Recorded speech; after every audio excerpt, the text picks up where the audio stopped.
सभापती महोदय, आमचे मित्र अभिजित बंजारी यांनी एसटी महामंडळाविषयी लवकर संपलं तर काय. महत्वाचे प्रश्न या सभागृहामध्ये उपस्थित केलेले आहेत. सतेज पाटील यांनी आज तेवढंच 30 मिनिटाच्या अर्ध्या तासाच्या चर्चेसंदर्भात माहिती सभागृहाला विचारले होते. त्या अनुषंगाने मी सर्वप्रथम सभागृहाचं ह्या गोष्टीकडे लक्ष वेधू इच्छितो की एसटी महामंडळ हे कुठल्याही कंत्राटी भरतीवर अवलंबून असणारं महामंडळ नाहीये.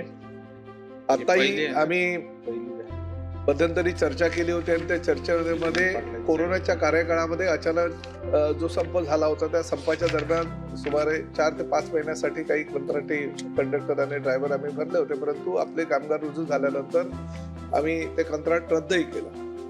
आजची सभापती महोदय तीच परिस्थिती आहे की 14,000पेक्षा जास्त गाड्या या एसटी महामंडळाच्या ताफ्यात आहेत. सर्वसामान्य महाराष्ट्रातील जनतेला सुविधा देण्यासाठी एसटी महामंडळ प्रयत्न करते. मी ही वस्तुस्थिती सुद्धा नाकारणार नाही की पूर्वीच्या काही काळामध्ये मला अजूनही आठवत आहे की अजितदादा, मी त्यावेळेस मंत्री नव्हतो, परंतु अजितदादा खालच्या सभागृहामध्ये असताना विरोधी पक्ष नेते म्हणून त्यांनी आमच्या एसटी महामंडळाच्या कारभारावर टीका केली होती आणि त्यांनी एसटी महामंडळाच्या ताफ्यात असलेल्या काही बसेस सुद्धा सभागृहामध्ये दाखवल्या होत्या. त्याची जी दारुण अवस्था त्यावेळेस होती ती खरोखर भयानक होती. परंतु आजची परिस्थिती फार वेगळी आहे. 14,000पेक्षा जास्त असलेल्या बसेस सर्वसामान्य महाराष्ट्रातील गोरगरीब जनतेला, जी आदिवासी पाड्यांपर्यंत खेड्यापाड्यामध्ये जी पोहोचलेली आमची एसटी आहे ती अजून कार्यक्षम कशी करता येईल यासाठी आम्ही प्रयत्न करतोय आणि त्यासाठी एसटी महामंडळाच्या ताब्यामध्ये पुढल्या वर्षभरामध्ये जवळजवळ 8,300 नवीन बसेस येतात. सभापती महोदय, 3,000 बसेस ज्या आहेत त्या ताब्यामध्ये आमच्या आलेल्या आहेत आणि गुढीपाडव्याच्या शुभ मुहूर्तावर परवापासूनच आम्ही सर्वसामान्य जनतेला त्या देणार आहोत. उद्याच राज्याचे मुख्यमंत्री, दोन्ही उपमुख्यमंत्र्यांच्या माध्यमातून आम्ही त्याचं लोकार्पण करणार आणि गुढीपाडव्याच्या पासून राज्यामध्ये सगळ्या डेपोला त्या बसेस आम्ही पाठवणार आहोत. टाटा सारख्या एका चांगल्या कंपनीला तो कॉन्टॅक्ट मिळालेला असल्या कारणानं लवकरात लवकर त्या बसेस आपल्याला प्राप्त होतील याची पण आम्हाला खात्री आहे. परंतु जुने 14,000पेक्षा अधिक असलेल्या बसेसवर असलेले ड्रायव्हर कंडक्टर यांची संख्या अपुरी असल्या कारणानं राज्य शासनाकडे आम्ही जवळजवळ 17,742 नवीन भरती महामंडळाच्या माध्यमातून करण्यात यावी अशा प्रकारचा प्रस्ताव पाठवलेला आहे. संबंधित आमच्या विभागाकडून सदरचा प्रस्ताव हा वित्त खात्याकडे प्रलंबित आणि लवकरात लवकर तो मंजूर होऊन आम्ही ती जी 17,742 जागांची भरती आहे ती आम्ही करणार आहोत. परंतु ती भरती करत असताना त्याला वेळ लागतो, कारण शेवटी आर्थिक भार हा एसटी महामंडळाकडे येणार आहे. आजच आमच्या सर्वसामान्य जे एसटीचे कंडक्टर आहे, ड्रायव्हर आहेत, त्यांना पगार देण्यासाठी सुद्धा आमच्याकडे पैसे नसतात. आम्ही राज्य शासनाकडे पाठपुरावा केल्यानंतर ते पैसे आम्हाला मिळतात आणि आम्ही त्यांना देतो.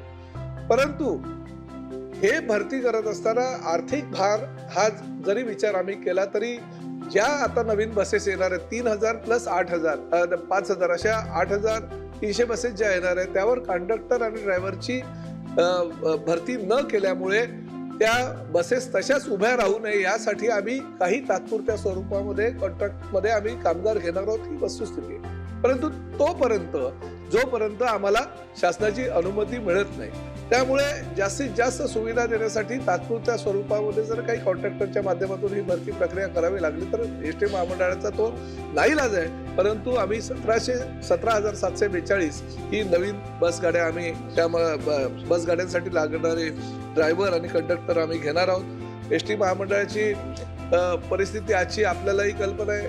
आता सदाभाऊ खोत सुद्धा सभागृहामध्ये आलेले आहेत. कालच त्यांनी त्या संदर्भात बैठक घेतली आणि बैठकीमध्ये त्यांच्याही कामगार संघटनेच्या काही मागण्या होत्या. त्याही मागण्या आम्ही काही प्रमाणात ज्या मंजूर करणं योग्य होतं, म्हणजे आमच्या जे रिटायर्ड झालेले कामगार आहेत त्यांना 1 वर्षासाठी आम्ही मोफत पासची योजना जी 9 महिन्यापर्यंत मर्यादित होती ती 3 महिने वाढवून आम्ही 1 वर्ष केलेले आहेत. कारण दिवाळीच्या दरम्यान राज्याचे उपमुख्यमंत्री आदरणीय एकनाथ शिंदे साहेबांच्या मार्गदर्शनाखाली आम्ही बैठक घेतली होती आणि बैठकीमध्ये ती घोषणा केलेली असल्या कारणाने आम्ही त्वरित त्याला मान्यता दिली आणि पुढील महिन्यापासून ती योजना सुद्धा चालू होणार आहे. एसटी महामंडळाच्या आमच्या झालेल्या बैठकीमध्ये त्या बाबतीत सुद्धा आम्ही निर्णय घेतलेला आहे. सभापती महोदय, एसटी महामंडळ कार्यक्षम कसं होईल, हे पुढे कसं जाईल, ह्यासाठी महामंडळाचा अध्यक्ष आणि परिवहन मंत्री म्हणून मी सातत्यानं त्याच्यासाठी पाठपुरावा करतोय. मला एक महत्वाची गोष्ट या ठिकाणी मी सांगू इच्छितो की काही आपण नवीन योजना आपण आणतोय आणि त्या माध्यमातून एसटी महामंडळाला फायदा झालाय. या ठिकाणी मी एक गोष्ट कटाक्षाने आपल्याला सांगू इच्छितो की Indian oil, Hindustan petroleum, Bharat petroleum सारख्या कंपन्या आजपर्यंत एसटी महामंडळाला ह्या डिझेलचा पुरवठा करत होते.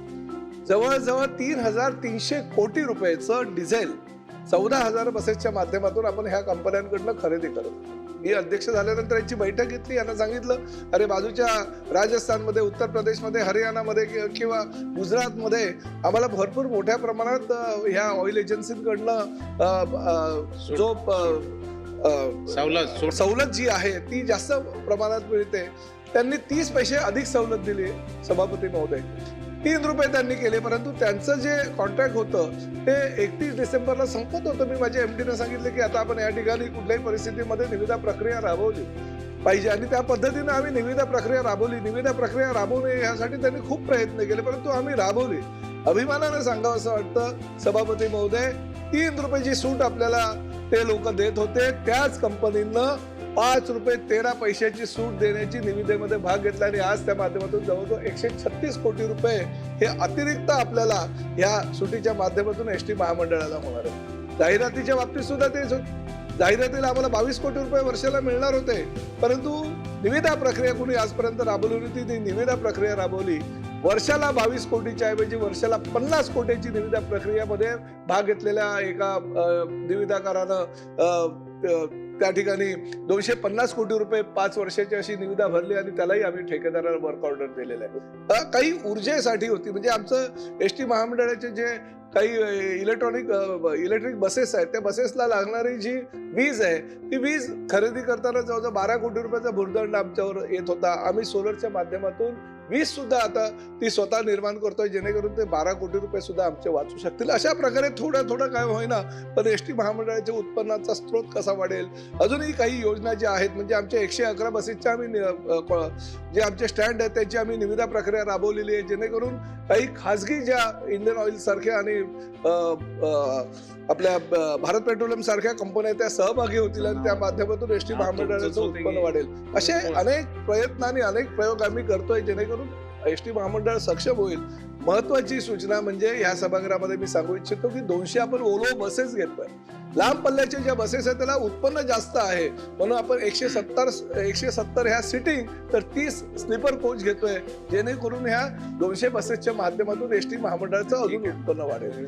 फक्त उत्पन्नाचा स्रोत आहे असा विचार न करता आम्ही काही बसेस अशाही घेतोय. अध्यक्ष सभापती महोदय, 200 बसेस 100 बसेस आम्ही मिडी बसेस घेतोय, जेणेकरून एसटी महामंडळाच्या ह्या छोट्या बसेस ज्या आहेत त्या खेड्यापाड्यामध्ये, कानाकोपऱ्यात, आदिवासी पाड्यामध्ये जातील. म्हणजे पूर्वी गाव तिथे एसटी ही संकल्पना होती, आता एसटी तेथे एसटी, म्हणजे शेड्यूल ट्राफ्ट जो आमचा सर्वसामान्य माणूस राहतो त्या ठिकाणी एसटी पोहोचेल अशी सुविधा आम्ही एसटी महामंडळाच्या माध्यमातून करण्याचा प्रयत्न करतो. या सगळ्या योजना आहे आणि त्याची अंमलबजावणी होते. 2-3 महिन्यापासून त्याची तयारी आम्ही करतोय की जेणेकरून ह्याच वर्षी सगळ्या ज्या योजना आहेत त्या अंमलात येतील. आणि त्यामुळे एसटी महामंडळाच्या ह्या कंत्राटी भरतीविषयी विचारलेल्या प्रश्नाला मी एकच उत्तर या सभागृहामध्ये देतो की कंत्राटी भरतीच्या पाठीमागे किंवा कंत्राटी भरती व्हावी ह्या मताची आम्ही नाही, परंतु ज्या योजना ज्या राज्य शासनाच्या आणि महामंडळाच्या माध्यमातून आम्ही चालू केलेल्या त्याची अंमलबजावणी होण्यासाठी जेवढे काही प्रयत्न करता येईल तेवढे प्रयत्न एसटी महामंडळाचा अध्यक्ष म्हणून मी करतो.